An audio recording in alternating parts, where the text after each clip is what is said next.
it's been over a month since this happened, this burglary, but your first reaction when you realize you're part of this sort of targeted situation that happened? Yeah, I mean, obviously it's frustrating, it's disappointing. But I mean, I can't get into too many of the details because the investigation is still ongoing. But obviously, something that you don't want to happen to really anybody, but obviously yourself. Can you say, if we know this happened midnight on a Sunday morning before that Monday Night Football game, were you or your family, were you guys home? Yeah, I can't speak too much about the details of everything, just with the investigation going on. But I'm sure at some point that will be talked about. Patrick, when you know, with your resume, I know there's things that you won't accept in a win that you wouldn't have lost. Your play this season, I know it's probably not up to your standards. How do you rectify that week in and week out when you say that you got to improve and you got to get better? Yeah, I think I learned a lot about myself last year. Just when I did feel like I wasn't playing my best football, and we were kind of struggling throughout the season, and I kind of learned how to just find ways to win. And so it kind of helped me grow up, not only as a player but as a person, to show that it's not about stats. It's not about how you get it done. It's just about getting it done. And so I know how tough it was last year when we were losing those football games. And if we're finding ways to win this year, and I'm not putting up the stats, I'm feel a lot happier when I go home. Following up on that, Patrick, I've got to ask because it's obvious when we're looking at it from the press box, but your tackle, the tackle situation. Last few weeks, they've been getting their work put in on them, and you've taken probably some unnecessary hits. What do you say? What are you saying to them coming out of the huddle, coming off, when you're getting up off the field and blocks are being missed left and right, and you're taking some unnecessary hits? Yeah, no, I believe in those guys. I believe in all the guys that are on that field with me. I believe in my teammates, and because more than even on the field, I see the work they put in every single day and how hard they work to go out there and execute at a high level. And there's times where I need to get rid of the football. And I take some unnecessary hits as well. And it's about coming together as a team and being that unit that's in sync every single snap. And I think if we do that, we'll go out there and execute at the level that we want to. Patrick, when it comes to this game and this what's now really a rivalry, 8 times in the last 5 years you guys have played in this millennium, the only people that have done that is Brady and Manning, and now it's you and Allen. Just what is it about this game that just brings out the best of both of you guys, and how much respect you have for the other side of the field, especially the way Josh Allen's playing? Yeah, I mean, you're playing the best. I mean, the best of the best. That's what you want in this league. And I've been able to go up against Josh a multitude of times, and every single game it seems like it comes down to the very end. And he's a guy that competes, and he has that fire. I think you can see that fire that he plays with, and that kind of goes through his entire team.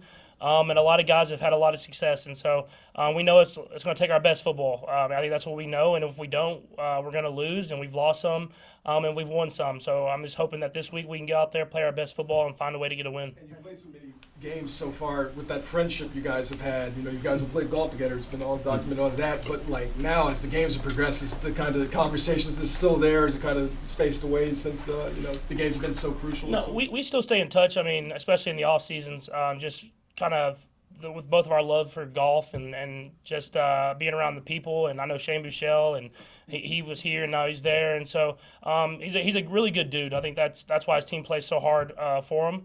But, I mean, obviously we're both competitors, so in the season, not as much talking as we're both going for that ultimate goal, the Super Bowl. But at the same time, there's a ton of respect both ways. In the offseason, talking about Hollywood, you almost said, I was surprised we were able to get this guy in the room. Now a few weeks with DeAndre, is there a similar feeling that, like, you're surprised that this guy was available for you guys? Yeah, for sure. I mean, because, I watched some Tennessee's tape, but at the same time, not having him here, you didn't know what to expect as far as the player on and off the field. And he gets in the room, and he's a leader from day one.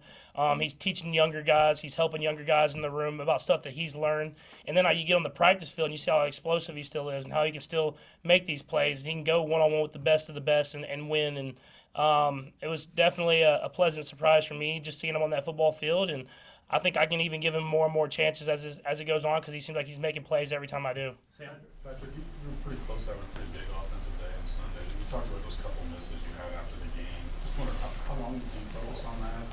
Does it get extra focus as you watch film? What's kind of your process as you go through those aspects? Yeah, I mean, I just got to go back to the fundamentals and trying to make those throws. I mean, you can only do so much as far as when you miss stuff, but you go back and learn from it as best as you can. You get back to your fundamentals, and There's a couple of these last few weeks I've missed Xavier on some of those deep shots, and I feel like if I hit those shots, the offense looks completely different. Not only for those numbers and those stats, but it opens up everything else for everybody else. And so just trying to get back to that. He's getting open every single game, hitting those throws whenever I can, and it'll take pressure off the rest of the offense as well. What did you see just for his ability to, like, what stood out about him getting open on that play? Yeah, I think you can see how much he learned from week to week. I mean, the week before he got open and kind of faded a little bit, caught the ball, and ended up being out of bounds. Whereas you saw on that double move, he kind of stacked the guy, we say, got back on the red line, gave me room to throw, and then I threw the ball out of bounds. And so you see those steady progressions each and every week. And I think in the long run, it's going to really pay off because he is getting open.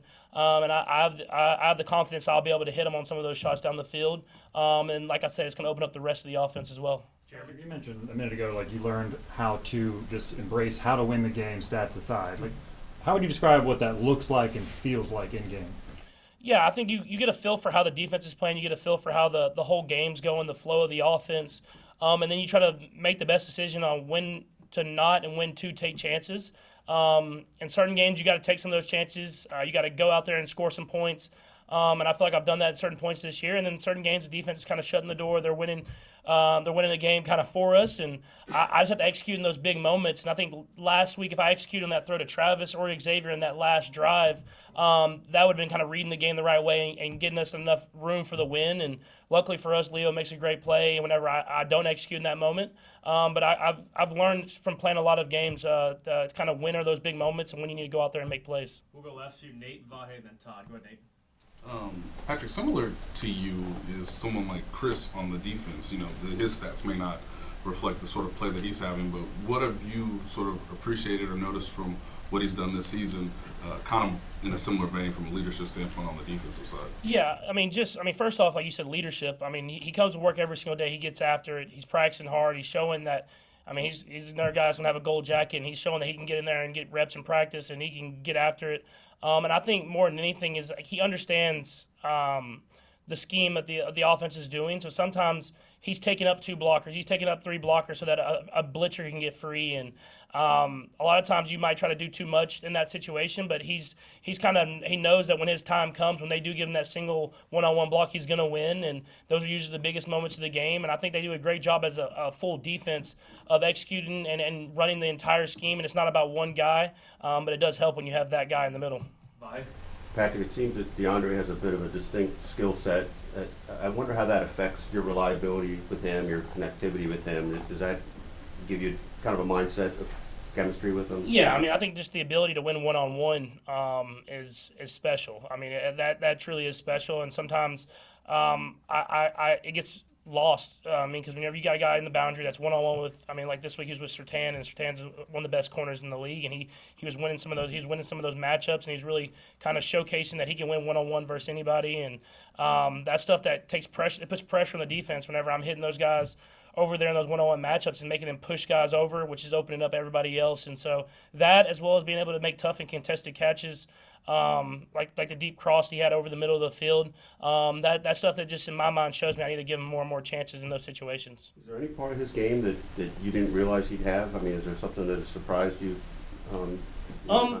I think just the kind of the wiggle that he has, not only catching the ball and able to make stuff miss and get up the field, but as well as running the routes. I mean, whenever you get around a guy like that, you don't see those things often. So to be able to see that at such a high level, I think it showcases to everybody what type of player he is. Last 2, Todd and Steve. Go ahead, Todd. A lot of folks are talking about the matchup between you and Josh Allen. You're playing the Buffalo defense. What do they look like this year? What sort of strengths do they have that cause you guys the most problems? Yeah, I think it's what they do every year. I mean, they do a great job of being really, really good at their scheme with great players. They rush the passer well, and it's not just one guy. It's a multitude of guys that play extremely hard and get after the passer, and then they turn the ball over. And that's the staple of great defenses is being able to rush the passer, stop the run, and turn the ball over, and they do all those things really, really well. And so it's going to take our best football, like I said. And I know it sounds cliche, but in order to win this game, you're going to have to play your best football. And I think that we're going to have to go out there and do that, and it's going to be a tough environment to do it in. Patrick, last week you got posted a photo of Tom Brady and Randy Moss. Wanted to see if you saw that, see if you think that there's any similarities there. Yeah, I mean, it's It was definitely it's definitely a cool photo because you know what they did together. And D-Hop is a receiver that's on that level where he's going to be a Hall of Famer, and I'm trying to get to as close as I can to Tom as possible. But I mean, other than the stats and all that different type of stuff, I want to get that Super Bowl ring. And so if we can go get that one, I'll be good to post a picture of our own. All right, thanks, Patrick.